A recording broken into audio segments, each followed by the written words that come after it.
ನಮಸ್ತೆ ನವಕರ್ನಾಟಕ ಟಿವಿಗೆ ಸ್ವಾಗತ. ನವಕರ್ನಾಟಕ ಟಿವಿ ಜನಪರ ನ್ಯಾಯಪರ. ನೀವಿನ್ನ ನಮ್ಮ ಚಾನೆಲ್ ಸಬ್ಸ್ಕ್ರೈಬ್ ಮಾಡಿಲ್ಲ ಅಂದ್ರೆ ಈ ಕೂಡಲೇ ಲೈಕ್ ಮಾಡಿ, ಶೇರ್ ಮಾಡಿ, ಸಬ್ಸ್ಕ್ರೈಬ್ ಮಾಡಿ, ತಪ್ಪದೆ ಬೆಲ್ ಐಕಾನ್ ಕ್ಲಿಕ್ ಮಾಡಿ.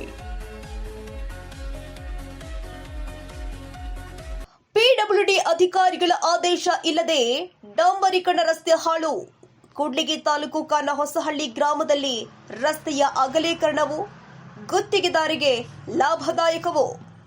ರಸ್ತೆಯ ಅಗಲೀಕರಣ ಹೆಸರಲ್ಲಿ ಅಧಿಕಾರಿಗಳು ಗುತ್ತಿಗೆದಾರರು ಸರ್ಕಾರದ ನಿಯಮಗಳನ್ನು ಗಾಳಿಗೆ ತೂರಿ ತಮಗೆ ಇಷ್ಟ ಬಂದಂತೆ ಕ್ರಿಯಾ ಯೋಜನೆಯ ತಯಾರಿಸಿ ತಮ್ಮ ಲಾಭಕ್ಕೋಸ್ಕರವಾಗಿ ರಸ್ತೆಯನ್ನ ತರಾತುರಿಯಲ್ಲಿ ಮಾಡಲು ಹೊರಟಿದ್ದಾರೆ ಎಂದು ಅಧಿಕಾರಿ ಮತ್ತು ಗುತ್ತಿಗೆದಾರರನ್ನ ಜನ ತರಾಟೆಗೆ ತೆಗೆದುಕೊಂಡಿದ್ರು.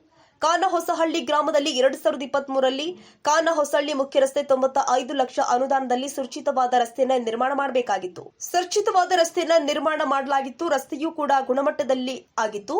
ಬೆಳ್ಳಂಬೆಳಿಗ್ಗೆ ಕಾನಹೊಸಹಳ್ಳಿ ಗ್ರಾಮದಲ್ಲಿ ಗುತ್ತಿಗೆದಾರರು ಆದ ಶಾಂತಕುಮಾರ್ ಜೆಸಿಬಿಯಿಂದ ರಸ್ತೆಯನ್ನ ಕಿತ್ತು ಹಾಳು ಮಾಡಿದ್ದಾರೆ ಅಂತ ಜನ ಆರೋಪಿಸುತ್ತಿದ್ದಾರೆ.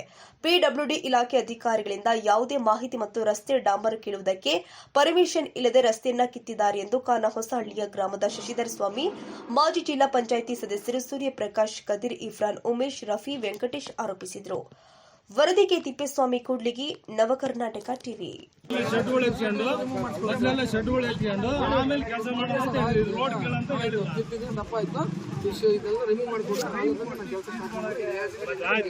ಅದು ಈಗೇನು ಹೇಳಿದ್ರು ಕರೆಕ್ಟ್ ಅಪ್ಪ. ಅದು ಬಿಟ್ಟು ನೀನು ರೋಡ್ ಕೀಳಂತಂದು ಯಾಕೆ ಯಾರು ಹೇಳಿದ್ರಪ್ಪ ನಿಮಗೆ?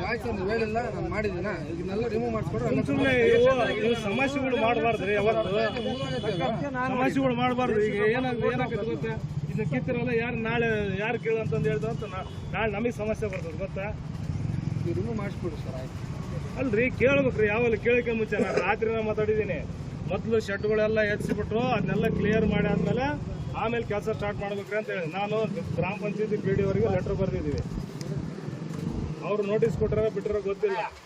ಈಗ ನಾವು ಅವ್ರು ನಮಗೆ ಒಳ್ಳೆ ಲೆಟರ್ ಬರೆದಿಲ್ಲ.